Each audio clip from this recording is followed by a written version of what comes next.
Selamat datang kembali di Drakor Edik. Bertemu lagi dengan saya Rianti Sofia. Kali ini kita akan membahas sebuah drama.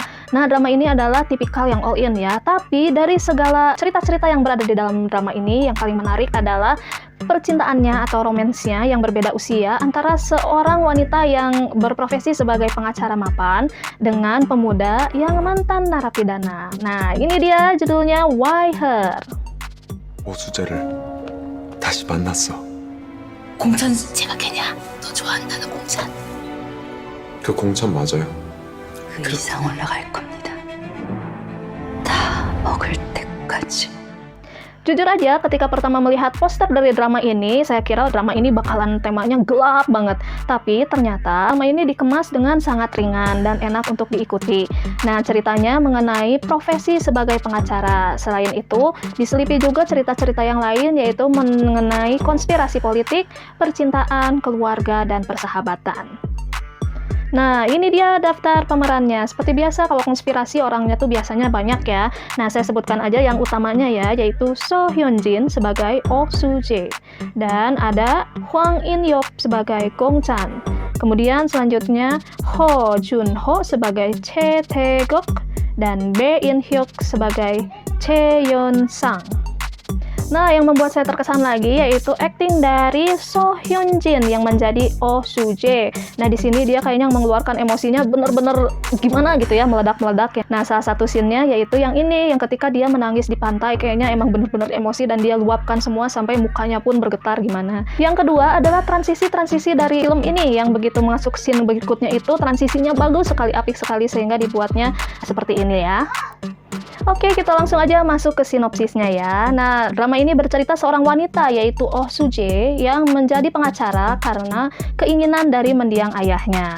Oh Soo Jae ini sangat dekat dengan ayahnya. Suatu hari ayahnya berkata bahwa, "Oh Soo Jae, kamu itu seseorang yang sangat baik dan pintar, maka nanti orang-orang akan gampang terbuka kepadamu. Oleh karena itu, kamu harus menjadi pengacara yang baik." Dan benar saja Oh Soo Jae berhasil menjadi pengacara. Semula, Oh Soo Jae yaitu perempuan yang memiliki karakter baik dan hangat. Namun sejalan dengan kehidupannya dan pengalaman-pengalaman yang lainnya, yaitu tekanan dia semasa bekerja, kemudian hubungan yang tidak baik juga dengan anggota keluarganya, ini menjadikan dia menjadi karakter yang kuat, independen, mandiri, keras, dan tanpa basa-basi. Berkat perubahan karakternya tadi, Oh Soo Jae akhirnya meraih banyak prestasi dan karirnya pun melesat. Ia bekerja di salah satu firma hukum terbesar di Korea yang dimiliki oleh Che Tae Guk. Dan karena prestasinya tersebut, akhirnya dia dipromosikan untuk menjabat salah satu jabatan penting di firma tersebut. Namun, pada saat bersamaan, terjadi suatu kasus yang melibatkan kekasihnya, yaitu seorang politisi muda yang masuk dalam bursa presiden. Kekasihnya tersebut kedapatan melakukan tindakan asusila kepada salah satu pekerja di karaoke. Sebenarnya, Soo Jae sendiri tidak membenarkan kejadian ini, tapi dia sebagai pengacara, dia berprinsip bahwa dia tidak akan membiarkan kliennya berakhir di penjara. Oleh karena itu, Soo Jae tetap membela kekasihnya. Pada suatu hari, dia bertemu dengan sang korban. Sesuai dengan karakter Soo Jae yang keras dan tanpa basa-basi, Soo Jae melontarkan kata-kata yang kasar kepada sang korban. Dan korban pun menjadi rendah diri dan kecil hati, dan ia memutuskan untuk bunuh diri. Dan ternyata perempuan itu benar-benar melakukan apa yang diucapkannya. Kebetulan ketika Soo Jae sedang berjalan menuju mobilnya, sang perempuan tepat terjatuh di sampingnya. Dan itu membuat Soo Jae kecipratan darah, ya sangat syok sekali pada saat itu. Namun di tengah kesyokannya dia tetap tenang. Dan ketika diwawancara oleh para pewarta berita keesokan harinya, Soo Jae tetap menjawab dengan karakter dia yang dingin. Nah, ini membuat para pewarta berita menganggap bahwa Soo Jae adalah orang yang tidak memiliki perasaan. Nah, ini mendapatkan hujatan yang sangat banyak. Dan penghujatan tersebut berpotensi untuk merusak citra firma hukum tempat Soo Jae bekerja. Che Tae Guk sebagai pemilik langsung mengambil langkah cepat dan membatalkan promosi Soo Jae. Sebagai hukumannya, Soo Jae malah dijadikan dosen dan dikirim ke salah satu universitas yang satu grup dengan firma hukum tersebut. Di sana, Soo Jae mengajar hukum. Di universitas itulah dia bertemu dengan seorang pria atau pemuda yang bernama Gong Chan. Nah, Gong Chan ini adalah mahasiswa baru yang baru saja masuk ke universitas tersebut. Nah, tanpa disadari oleh Soo Jae, sebenarnya Gong Chan ini sudah tahu siapa Soo Jae. Karena Gong Chan adalah salah satu klien yang pernah ditangani oleh Soo Jae. Waktu itu, Gong Chan pernah masuk penjara karena dituduh telah memperkosa dan membunuh adik tirinya sendiri. Saat bertemu Gongchan pertama kalinya, karakter Suje itu masih karakter yang lembut dan hangat. Namun, Suje juga belum memiliki pengalaman yang banyak dan belum memiliki koneksi seperti sekarang. Karena itu, kasus Gongchan tidak dapat dimenangkan oleh Suje.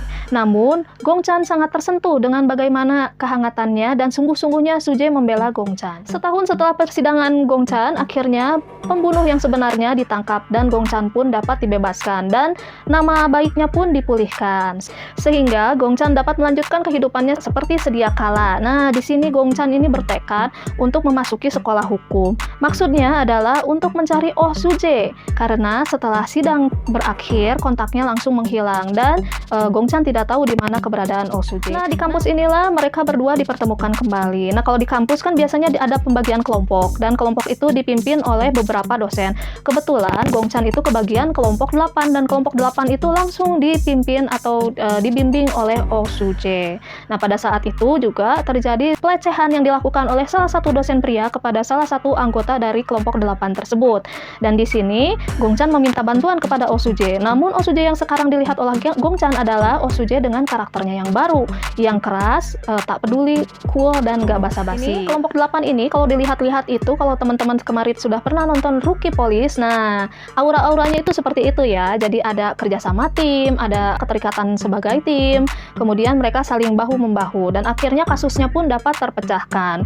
Nah, sekarang walaupun Gongchan melihat Suje dengan karakter yang berbeda, namun Gongchan tidak putus asa atau tidak ragu lagi. Ia tetap menyatakan cintanya kepada Suje. Di sisi lain, sebelum Suje meninggalkan firmanya untuk menjadi dosen tadi, ternyata Suje sedang memegang sebuah kasus penjualan perusahaan besar. Nah, ternyata kasus ini adalah berhubungan dengan politik, di mana hasil dari penjualan perusahaan tersebut nanti dananya akan digunakan untuk mendanai salah satu calon presiden. Suje yang semula memiliki berkas-berkas dari perusahaan tersebut, sekarang membawa kabur berkas-berkas tersebut dan menyelidikinya satu persatu. Ternyata jika diselidiki ini ada banyak hal yang berbahaya ya, yang dapat dijadikan bahan bukti untuk tindakan kriminal. Sehingga kalau itu diungkapkan, nanti akan ada 3 orang yang dapat dipenjarakan, yaitu 1. Itu Cho Tae-guk, pemilik firma hukum.